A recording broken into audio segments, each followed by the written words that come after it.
YouTube, what is going on? Today we are back with another Wuthering Waves video, and I wanted to go over some of the top tips I think everyone should know either before you play the game or at the beginning, because honestly there's a lot of things that could be overlooked or misinterpreted, and so these are going to be the most important things I think we should be looking at. Let's get right into it. First off rip, how does team building work? There's parties of 3. You mainly want a main DPS, a sub DPS, and a healer. We'll get to characters in a moment, but this is the main priority. When you start off with the game, you do get characters that fill this role. This is going to be the team that you start with right off the bat. Rover, who is in the sub DPS role, Yang Yang's in the sub DPS role as well, and Chixia. However, after you do your first convene, your first wish on the standard banner, you will then be getting Baiji, who is a free-to-play healer. So main DPS, sub DPS support. And that is the basis of team building in itself. Obviously, you can run other types of comps. However, this is going to be what you really want to run. Not this specific team, but these roles. That way everything is filled and you're well-rounded. Now, when this is your first team that you get, my personal opinion is I would completely avoid building Chixia off rip, although she seems kind of cool and she's not horrendous, but she's on the lower tier of the DPSs and you get 5 stars pretty much almost immediately while you play the game, which we'll go over in a moment. But it's safe to build the Rover because the Rover is valid. It's safe to build Yang Yang because she's an amazing sub DPS, and it is safe to build Baiji because this is the first support / healer you get. But I would skip building Chixia. I do not think your resources are worth it here. Now, when you first start the game, you are going to get a banner that after 40 pulls, you are guaranteed one of these 5-star standard characters. It's completely random. But after you do those first 40 pulls, you will then be able to select a character of your choice. Now, personally, the way I look at this is like this. If you get Kalkaro, Ling Yang, or Encore, you would probably want to select Verena because Verena is the biggest buffer in the game and the best healer / support. For Genshin Impact players, she's equivalent of the Benny, right? Also, they have been giving out a instant 5-star selector ticket where due to some bugs, you were able to pick a 5-star character off rip without wishes. So it really depends. The 3 characters I would recommend to anyone would be Kalkaro, Verena, and you can go either Encore, who is a DPS, or Johnson, who is a support / healer. So Kalkaro is a main DPS. Verena is going to be the best support in the game. She gives you heals and massive attack buffs. Encore is a single target DPS, very good. And Johnson is a support / shielder / sub DPS. She gives herself shield, she gives herself heals, all that stuff. We have guides out on all of these characters on the channel if you want to look into it a little bit more. But again, the 3 that you're really going for in general, Kalkaro, Verena, Encore, or potentially Johnson. Ling Yang is not bad, he's just the worst of this selection. Now, the limited character banner, you can lose your 50-50, it's up to 80 pity. The weapon banner is guaranteed. After 80 pulls, you are guaranteed to get said weapon on this banner. It's not like Genshin or Star, a 50-50 or 75-25, you get this for sure. This is an additional standard banner. Do not use your pulls on this standard banner if you have the focus banner first, because if you use any pulls on this, it will not convert over to the pity for the focus banner. The focus banner, you can only do pulls of 10. So it's best to really save up to get those 10 and use it here. So you guarantee that 5-star as soon as possible. I'm a filthy whale, so I don't really stress this banner. Don't be like me.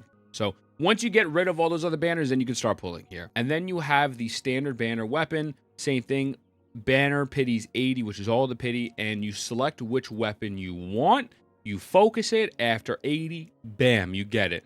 My personal suggestion, if you are running a gun character, Static Mist, and this sword on the far left side, Emerald of Genesis, these are the 2 best weapons on this banner. The rest of these are not bad, but the big thing about this, which we'll get to in a little bit, these roll with crit rate, and crit rate is very important in this game. Very, very hard to come by and very important. But the skills are very good as well, and they work on tons of characters. This can work on the Rover. That gun could work if you're running with Chixia, or if you get someone like Mortefi, etc., etc. Now, the shop. What I recommend, in the top right corner here, you see this is ASTERITE. This is their version of Primo Gems. Never convert your ASTERITE into title exchange, and let me explain why. As you see, there's multiple banners, and so in the game, there's 3 types of wishes. The Radiant Tide is used for the limited character banner. The Forging Tide is used for the limited weapon banner. And then the Lustrous Tide is used for standard banner. So, let's say one day if I converted all of my ASTERITEs to 7 standard banner pulls, but then I say, you know what? I don't want to roll on the standard banner anymore. I don't want to roll this or this. I really want to roll on the weapon, on the character banner. You're screwed. There's no way you convert your ASTERITE, your wishes to other types of wishes. So I personally never exchange my ASTERITE for wishes. unless you're 100% sure you know you're rolling for something in that moment. Now, there are 2 other currencies, Oscillated Coral and Aftershock Coral. Aftershock Coral is going to be what you get from getting dupes from characters. You can buy wishes here, which I do because I'm a filthy degenerate. However, what's very nice about this game is you can buy wave bands. You can buy character constellations. Here, they are expensive, but you can buy them, especially the limited character. You could buy Gion, who's a limited character now, up to 2 constellations, which is very, very nice. You also can buy some Echo materials, which is their artifact, but we'll get to that a little bit later. And then Oscillated Coral is just basic currencies. You know, I bought most of the shop already, but, you know, Resonator XP, which is your character, Mora, you know, things like that. Nothing too crazy. Upgrade materials, etc. In the shop, also remember, there's a bundle section, and then there are level bundles. You get free level bundles after you reach a certain union level, which is your world rank, which we'll address in a bit. But just keep this in mind, you know, check this every now and then. It's like, oh, you know, maybe I might get something for free. And the rewards are pretty solid. The rewards are not bad at all by any stretch of the imagination. So definitely keep your eye on these so that way every time you hit a certain union level, you want to pick these up. That's a gameplay. I've dropped a bunch of guides on a million types of things you can do with characters and whatnot, but there are tons of text that you can use in this game.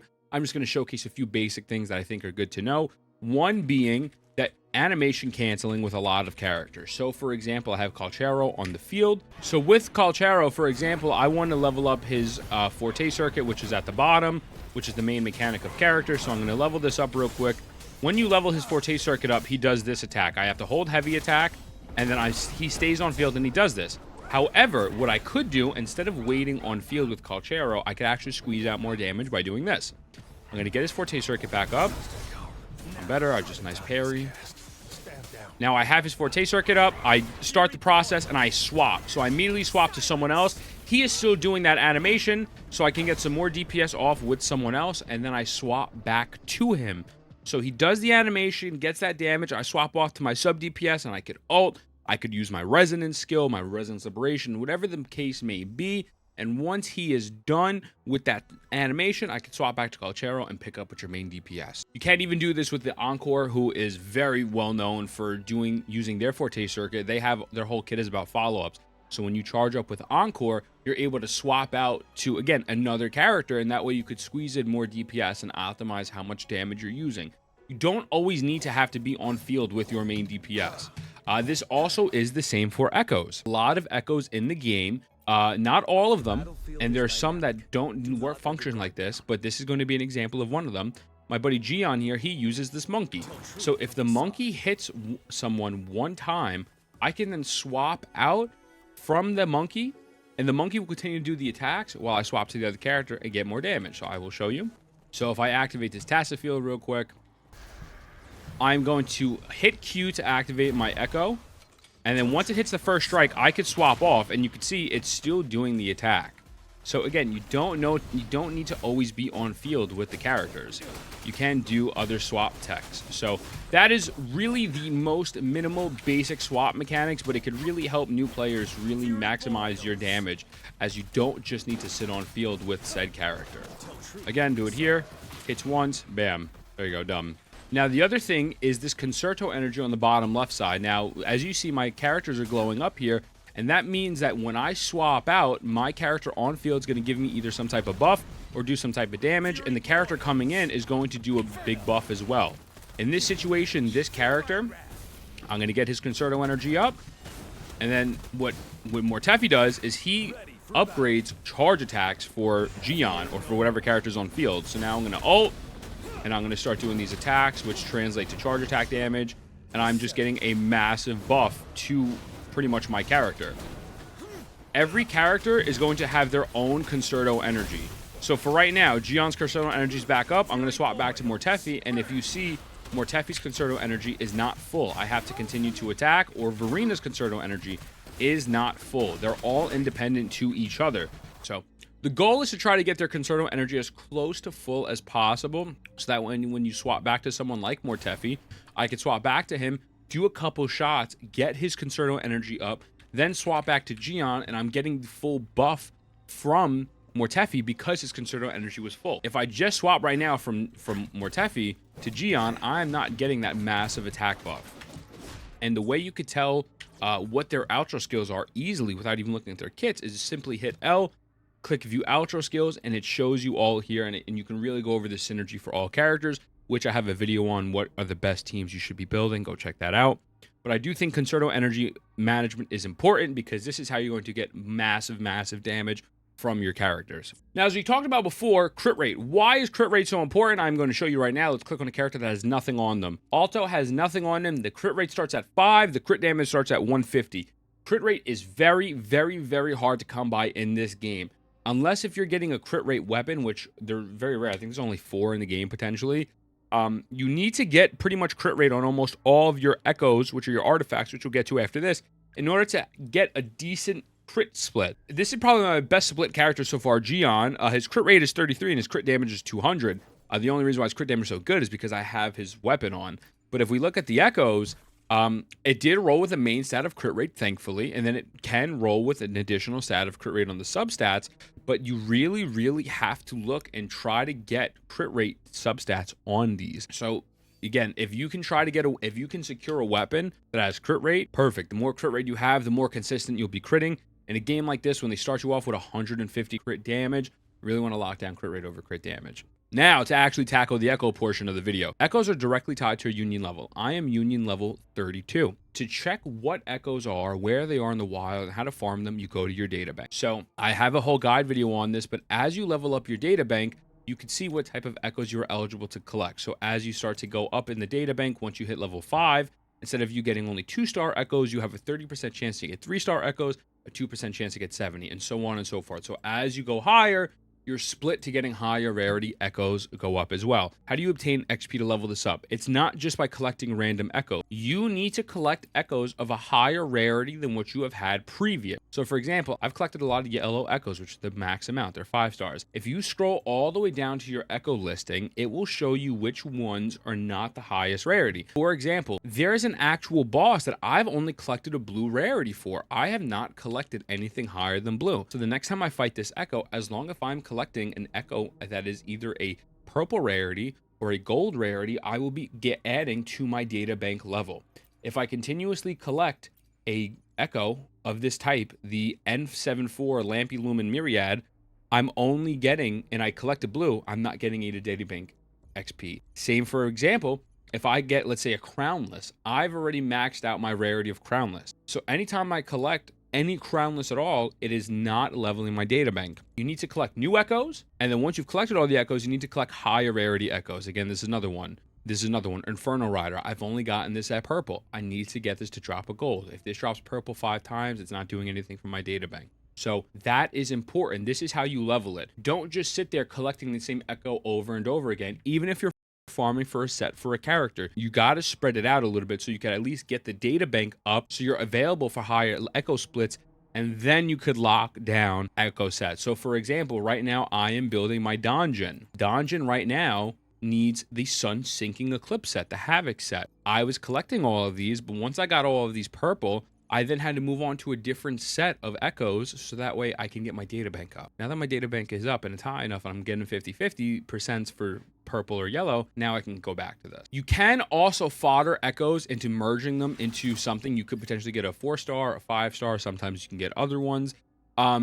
This is a really cool little feature where, again, if you're lucky, you get a good echo. For example, we just got this. I don't know if it was good or not, but I just got a yellow from it. So that is a function as well. It's like their little version of strongboxing. And again, it is tied to your union level. So right now, I'm stuck. I cannot get 19 or 20 in my echoes unless I hit union level 40. So it's a little rough. We'll get to the union level in a minute because it is very important. The other important thing about echoes is I would not recommend to really putting a lot of level up materials in lower scale echoes. So for example, if you were sitting on blue echoes, I would, or especially green ones, I would really not try to level these. You will find as time goes on, these echo level up materials are very scarce and very hard to come by. And so if by you using these level up materials on these low rarity echoes, you are stopping yourself from having them when you reach that end game grind. And it is a hassle to get these. If you don't save them, it requires resin. Me personally, I tried my hardest to try to get through the game with all unupgraded echoes and beat the story and just kind of grind. It's a little rough, but you could do it. You can upgrade an echo here and there, but don't upgrade 5 echoes, you know, for your character, and they're all blue. You know what I mean? It's not worth it. You are going to lose out on a lot of materials because, again, in order to get those, it's tied to resin, and you need resin for literally everything else in this game. Now, data bank. As I said previously, data bank is directly tied to your echoes. How do you level up your data bank? There's a lot of ways to level up your data bank. There's a lot, and that's a good thing. One way to level up your data bank is simply just completing activities. For example, every time you complete a boss and you use your resin, you get at least 450 union experience. Also, if you fight every single boss on this map the very first time, even if you are not using any resin, you still get first clear completions, which includes union experience, which is a massive, massive help because, again, you need that union experience to level up. So that helps quite a bit. Doing domains. So for example, if I had to do this talent domain, this is going to give me union XP as well, which is nice. Now, with this, there's the guidebook. So right now, I just did my daily. I did some version of my daily. So you see, it goes up to 20 and 40. I collect 20. I just collected both my rewards. That's giving me 600 union XP, and I haven't even finished all of this yet. You want to complete your daily quests. You want to complete your simulation challenges. Whatever it is to get you to 100 on the activity points, do it. This resets daily, and it gives you a lot. Also, you have the milestones. Every milestone you complete is going to give you a certain amount of union XP. Also, they can give you data bank experience. So these are very important to complete. I haven't even completed mine fully yet because I'm a lazy bastard. But upgrade 3 weapons to level 50. Upgrade 2 skills of resonators to level 3. You know, it's things that will happen as time goes on. But it is good to pay attention to these and focus these as you know, okay, I'm eligible to do this, because that will get your union level up, and it'll give you not only data bank experience, but it'll give you better rewards from domains and for your resin, which we'll get to in a moment. That is really a big portion of the game. Now, with leveling your union level, there are Waveplates, which is their version of resin. As I said, every time you do something that requires resin, it will give you this union XP. So if I fight this boss, I use my union, I use my Waveplates, and then I get my union XP. That's another really good way to kind of level up when you are stuck at a specific union level. I don't know what I could do to get this number up. You could use your wave plates. This game also does have their own version of fragile resin as well, where at each crystal solvent is what it's called, equals 60 wave plates. So if you're stuck and you really don't know what to do, you could start using these, and that way you can get your union up. I personally am saving them. I'm saving them for a character that I want. Her name is Mommy Yinlin, but you know, you can use these. You don't have to be a hoarder the way I am. This will still ultimately benefit you.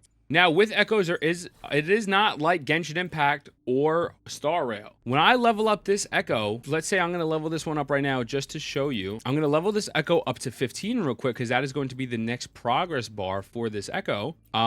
It's not like Genshin or Star Rail in the sense that once you level it, you are going to actually get your substats. It's not how that works. There are additional items called tuners in order for you to unlock the substats on Echo. So to tune one stat equals 10 tuners. Now, the most scarce one obviously going to be the yellows. You want to try to stack these up and use these only if you feel as if that a piece is worth it. For example, this is not really the best piece in the world. Arrow damage bonus is good for Gion, and attack is good because he scales off of attack, but the HP off rip is pretty abysmal. The attack is all right. We'll do this for science real quick. And I got defense. Now I know this Echo is horrible. I should not be using any more of my level up materials on this, and I should not be using any more of my tuners on this Echo, because again, all of these are scarce. The only way you're going to get them once you have run out is through an activity called Tacet fields. I do not recommend touching these Tacet fields or even simulation training, which is over here, that is going to give you certain upgrade materials until you are a high enough union level. If your union level is low, you will not get your full max potential of rewards. So if you're union level 15 and you're like, oh man, I've run out of experience books because I've spread my account out too thin, don't do this. You'll get them over time. I would hold off. Use your resin, your wave plates, on something more efficient when you are a low union level. When you're higher and you need to run Tacet fields because you need these tuners and you need these upgrade materials, or you need to go in here to get some sort of level up materials for your weapons or characters, then you could do these. But I would not recommend doing these until you're at least World Phase 3 and a high enough union level. That's my personal opinion on the wave plates. Now, this is entering a little bit of spoiler territory, so if you don't know about this, I would say skip forward to the next segment in the YouTube video. Unlike a lot of gacha games, the main character in this game is actually very good. The Spectro Rover is not bad. He's a very good sub DPS, and he could actually be a healer after you get a certain amount of constellations for them. However, when you beat the game and you unlock the Havoc Rover, brother, this motherfucker slaps, son. Why should you build the Rover? Even if you don't like the Spectral Rover's kit, this Havoc Rover is fucking broken. It's one of the best characters in the game, one of the best DPS in the game, and is still a free-to-play friendly team. You know, I dropped a video on this character specifically already. Their best supports would be Donjin and Verena, but if you don't have Donjin Verena, you'll definitely get Sanhua after 5 days, and you will get Baiji. Havoc Damage Rover puts up numbers. Absolutely puts up numbers, and they're broken, and they're a very good character to invest in. So don't assume just because they're the Rover and the Spectro's not doing this crazy amount of damage that this one won't do well. It does very, very well. Trust me. Trust me. So the thing with Tower Adveristy, this is their endgame mode. Now, their endgame mode, every time you use a team, it drains characters' vigor. Pretty much their vitality. They don't have as much energy as they do in the beginning if you use a character from floor 1 to floor 4. So they really encourage you to build 3 teams of 3, so you want 9 characters in total, because eventually when you unlock the real end game, it's going to get very hard, and you're going to need more characters built. The good thing about this though is if right now, if I run my Donjin Mortefi and Verena team here, and they get down to low vitality, low vigor, we're to the point where they're not really as valuable, I can swap to, let's say, another team here, which could be my Kalkaro, my Sanhua, and my Baiji. And the great thing about this is I can share equipment between all my characters. Equipment, echoes, all those things. That is not affected. What's affected is the actual physical character you're playing with. So you can swap characters. You can swap the gear in between characters freely. That will not be affected, which is very nice. So that way you really only need to build 9 characters specifically, but then you could really swap and share a bunch of echoes and weapons. Now, obviously, for example, a Calchero's broadsword is not going to work with a Donjin sword, but I could throw Donjin sword onto Sanhua. I can throw Gion sword here. I could throw Verena's Rectifier here, etc., etc. So that is very big with the Tower of Adversity. So with Tower of Adversity, you do get rewards that you can use in the shop here. What should you be really buying? You could eventually buy an actual 5-star Echo from here, which is something you should really look to do if you're eligible. But the other things you could be looking to buy is the Echo XP, which is very good because, again, these are very scarce, and the Echo Tuners. These are what I would really prioritize, these two. The leveling up materials for your Resonator is good, and the weapon is good as well. But at that point, you probably already have a certain amount of Resonators leveled up already. You really want to focus in on these Echo XPs and those Echo Tuners, as well as that 5-star Echo. Simulation training stores is very similar. I would not recommend buying the blue or purple tuners. You cannot upgrade these tuners into yellow tuners, unfortunately. So unless you plan on running a bunch of purple Echoes, which I mean you could do, but you really shouldn't, I would kind of leave these alone. I would really spend them on the advanced seal tubes, which is going to give you the Echo XP, the yellow ones, the tuners, and then you could even buy 2 5-star Echoes from here as well once you're eligible. And that's really the overview of a lot of the things that I think new players and players who are enjoying the game that are feeling a little lost should really be on the lookout for. How to use your resin, how the echoes work, what you should be using your wave plates on, a little bit of some animation canceling, and just a few other things that I feel like are important, but can kind of just be overlooked. So with that being said, let me know what you think. Mwah. I love y'all. See you in the next one.